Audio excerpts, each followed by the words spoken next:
አሁን ከነጋ አሜሪካና እስራኤል የተቀናጀ የሚሳኤል ጥቃት በኢራን ላይ የፈጸሙ ሲሆን ይህን ተከትሎም ኢራን የአጸፋ ተኩስ መክፈቷ የዕለቱ ታላቅ መነጋገሪያ ሆኗል። መቀመጫውን በኢራን ያደረገው ፋርስ ኒውስ እንደዘገበው ከወደ እስራኤል የተወነጨፈው ሚሳኤል በቴህራን ዩኒቨርሲቲ መንገድ የተባለውና ጆምሆሪ በተሰኘው መሀል ከተማ ላይ ወድቋል። አልጀዚራ እንደዘገበው ቴህራን በጥቁር ጭስ ተሸፍናለች።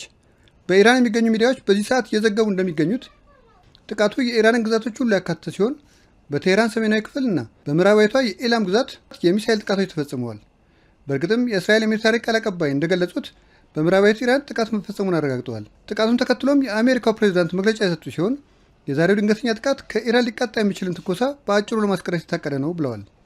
ጥቃቱን ተከትሎ አንድ የኢራን ባለስልጣን ለአልጀዚራ እንደገለጹት ኢራን ለደረሰባት ጥቃት አጸፋ ለመመለስ የተዘጋጀች እንደሆነና በመካከለኛው ምስራቅ የሚገኙ የአሜሪካና የእስራኤል ንብረቶች ሁሉ የዚህ ጥቃት ታርጌት እንደሚሆኑ ተናግረዋል። ዛሬ ማለዳ በኢራን ላይ የተፈጸመውን ጥቃት ተከትሎ በመካከለኛው ምስራቅ ከፍተኛ ውጥረት ተከስቷል።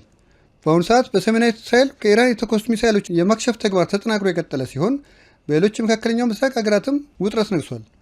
በኳታር የአደጋ ጊዜ ጥሪ ወይም ደውል በከተሞች የተሰማ ሲሆን የሀገሪቱ መከላከያ ሚኒስትር እንደገለጹት የኢራናውያን ሚሳይል ወደ ሀገራቸው መተኮስ ላይ ይገኛሉ። በተመሳሳይ ሁኔታ ባህሬን ውስጥ የሚገኝ የኢራን የኔቪ ዋና መስሪያ ቤት በሚሳይል የተመታ ሲሆን ከፍተኛ ፍንዳታም ተከስቷል። በተመሳሳይ በተባበሩት አረብ ኤሚሬትስ ዋና ከተማ አቡዳቢ ከፍተኛ ፍንዳታ መሰማቱን ሮይተርስ ዘግቧል። ይህን ተከትሎ በቀን ከ1000 እስከ 1200 አውሮፕላኖችን ሲያስተናግድ የነበረው የተባበሩት አረብ ኤሚሬትስ አየር መንገድ እንዲዘጋ ተደርጓል። እስራኤልና ኢራቅም በተመሳሳይ የአየር ክልላቸውን የዘጉ ሲሆን ዜጎች ወደ አየር መንገዶች አካባቢ እንዳይቀርቡም አሳውቀዋል። በኢራን ላይ የተፈጸመው ጥቃትን አስመልክቶ የእስራኤሉ ጠቅላይ ሚኒስትር መግለጫ የሰጡ ሲሆን በመግለጫቸውም ኢራን በአካባቢው ላይ የፈጠረችውን ስጋት ማስወገድ አስፈላጊ በመሆኑ ከአሜሪካ ጋር በተፈጠረ ጥምረት ጥቃቱን መወሰዱን አምነዋል። ይህ የኢራን ሕዝብ ዕጣ ፈንታውን በራሱ እንዲወስን እድል በሚሰጥ ተግባር ላይ የአሜሪካው ፕሬዚዳንት ተሳታፊ መሆናቸው ሊወደሱ እንደሚገባም አጽንኦት ሰጥተው ተናግረዋል።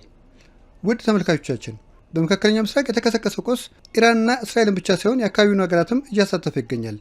የቀውስ ተለዋዋጭነት ከሰዓታት በኋላ ምን ይፈጠራል የሚል ስጋትን የፈጠረ ሲሆን ቻናላችን ወቅታዊ ዘገባዎችን በየሰዓቱ ወደ እናንተ እንደሚያደርስ ማሳወቅ ይወዳል።